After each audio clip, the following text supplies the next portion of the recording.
नमस्कार साथियों। उम्मीद करता हूँ सब बहुत अच्छे होंगे।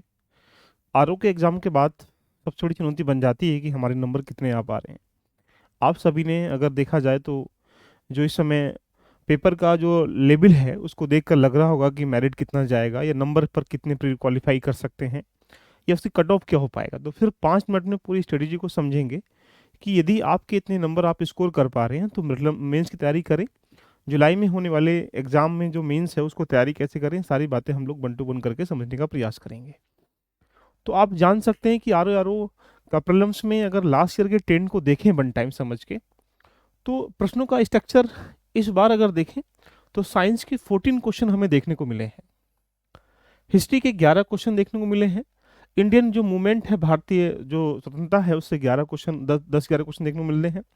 पॉलिटी के यहाँ पर आपको 10 क्वेश्चन देखने को मिले हैं। इकोनॉमी के आपको यहाँ 15 क्वेश्चन देखने को मिल रहे हैं और वर्ल्ड ज्योग्राफी, इंडियन ज्योग्राफी के कुल मिला के 9 क्वेश्चन वर्ल्ड ज्योग्राफी के थे और 9 ही क्वेश्चन आपके यहाँ से ज्योग्राफी के थे, इंडियन ज्योग्राफी से थे। अगर पॉल्यूशन पॉपुलेशन की बात करेंगे तो 5 क्वेश्चन, एग्रीकल्चर से यहाँ से 8 क्वेश्चन, यूपी स्पेशल लगभग 16 क्वेश्चन देखने को मिले हैं एंड मैथ रीजनिंग से देखा जाए तो 16 क्वेश्चन, करंट अफेयर के लगभग ऑलमोस्ट 17 क्वेश्चन देखने को मिले हैं। कुल मिला के कहा जाए तो ये आपको यहाँ पर 140 क्वेश्चनों में से ये डाटा है जो दिखाई दे रहा होगा। लेकिन अगर इसी डाटे को एनालाइज करें कि सर हमारे पास पेपर कैसा था, तो इजी तो हम लोग नहीं कह सकते जीएस का पेपर को। ये आप हिंदी के पेपर की तरफ जा सकते हैं कि 60 में से इतने क्वेश्चन लगभग मॉडरेट में से कह सकते हैं इजी थे। इजी से मॉडरेट भी नहीं कह सकते, मॉडरेट से टफ की तरफ कह सकते हैं। अभी तक के इतिहास में आरओ के पेपर में होने वाले जितने भी एग्जाम अभी तक हुए हैं, सबसे ज़्यादा टफ पेपर जो है 2023 जो कि 2024 में हुआ है, ये माना गया है और माना ही जाएगा, क्योंकि इसका स्टैंडर्ड जो है कुछ देखा जाए कथन कारण की तरफ ज़्यादा अग्रसर था। सामान्यतः यूपीपीसीएस या यूपीएससी की तरफ जैसे प्रश्न पूछे जाते हैं कथन कारण के सापेक्ष में, प्रश्नों के घुमाने का तरीका वो आपको दिखाई दे रहा होगा कि कहीं ना कहीं डीप और डेप्थ नॉलेज जब तक आपको नहीं होगी तब तक आप प्रीलिम्स क्या कुछ भी एग्जाम क्वालिफाई नहीं कर पाएंगे। इस आधार पर कट ऑफ का अनुमान लगाना एक एनालिसिस कर सकते हैं कि यदि आप एक बार देखें तो लास्ट ईयर की कट ऑफ अगर देखें तो लगभग 125-30 या कहा जाए तो लगभग इतनी रहती है। अब इस बार की कट ऑफ के अनुमान में अगर हम लोग देखें तो ऐसा कह सकते हैं कि मेरे हिसाब से 120 और 130 के बीच में कट ऑफ रहनी है। यानी आप ये कह सकते हैं कि 123 भी, 122 भी, 125 भी आप अनुमानित लगाया जाए तो ये कह सकते हैं। ऐसी स्थिति में अगर देखें तो जीएस में और हिंदी में, हिंदी के पेपर को अगर एवेल्युएशन करें तो लगभग हर किसी विद्यार्थी के 50 क्वेश्चन सही होने की भूमिका में हो रहे होंगे। कुछ क्वेश्चनों को अगर छोड़ दिया जाए तो लगभग 50 क्वेश्चन वो सही कर पा रहा होगा। अब आप ऐसी स्थिति में अगर जाते हैं तो आप ये देख पा रहे होंगे कि यहाँ पर 125 अगर एक मार्क कर ले हम लोग, तो ये मान लीजिएगा कि जीएस में आपके 75 अगर सही हो पा रहे हैं, 80 के बीच तक कोई भी नंबर आप सही हो पा रहे हैं 75 से लेकर 80 के बीच में, आप बिल्कुल सीओटी के साथ मेंस लिखेंगे, ये मैं कह सकता हूँ। तो लास्ट ईयर के ट्रेंड को देखते हुए, पेपर को देखते हुए, उनको एनालिसिस करते हुए ये निचोड़ निकल के आ सकता है कि यदि आपके यहाँ पर 75 जीएस में और 50 क्वेश्चन के आसपास हिंदी में सही हो पा रहे हैं तो आप मेंस की तरफ अग्रसर हो सकते हैं। इनके स्ट्रक्चर को मैंने वन टू वन करके डिफाइन किया है, जैसे कि क्वेश्चन नंबर, सेट नंबर के हिसाब से डिफाइन किए गए हैं। यहाँ पर कितने प्रश्न कहाँ से पूछे गए हैं उसका पूरा विवरण आपके सामने यहाँ दिखाई दे रहा है। लगभग 13-10 क्वेश्चन इंडियन पॉलिटिक्स के इतने क्वेश्चन देखने को मिल रहे हैं। यही क्वेश्चन लास्ट ईयर के ट्रेंड में अगर देखेंगे तो यही क्वेश्चन लास्ट ईयर में 20 क्वेश्चन हिस्ट्री से थे, ये 19 क्वेश्चन, यहाँ 19 क्वेश्चन, यहाँ 25 क्वेश्चन, 21 क्वेश्चन।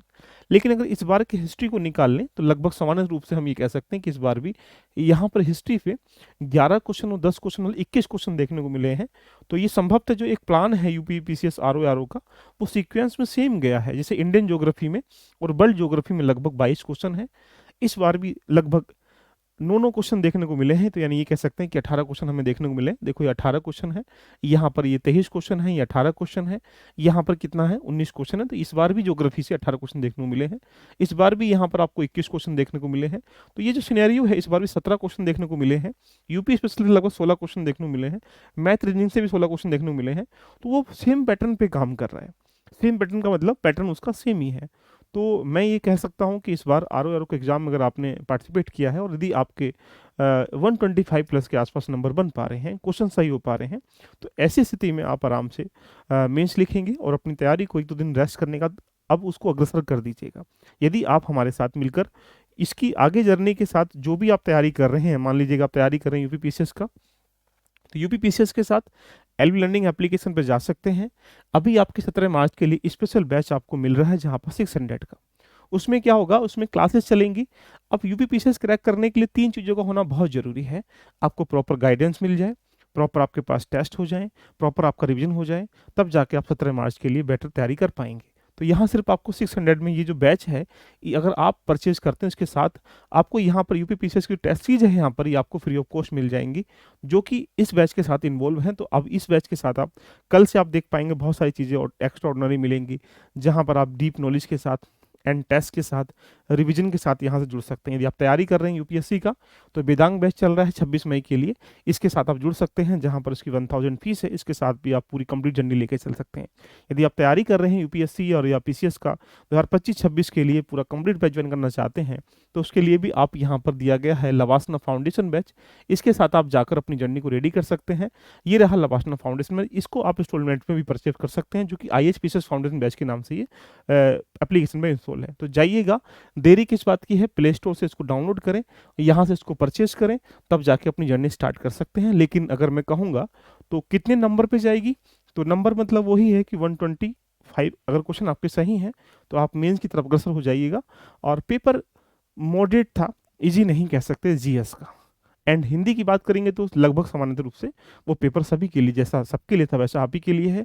तो मेरी आप सबके साथ शुभकामनाएं हैं। आपका उम्मीद है कि इस बार कहीं ना कहीं अपनी उम्मीदों पर खरा उतरेंगे। तो आप अपनी जर्नी को स्टार्ट करें, किसी भी बैच के साथ जुड़कर अपनी जर्नी रेडी कर सकते हैं। ऑल द बेस्ट, एंजॉय करें, मस्त रहें, व्यस्त रहें और अपने सपने को पीछे दौड़ते रहें, भगते रहें। Love you, love you.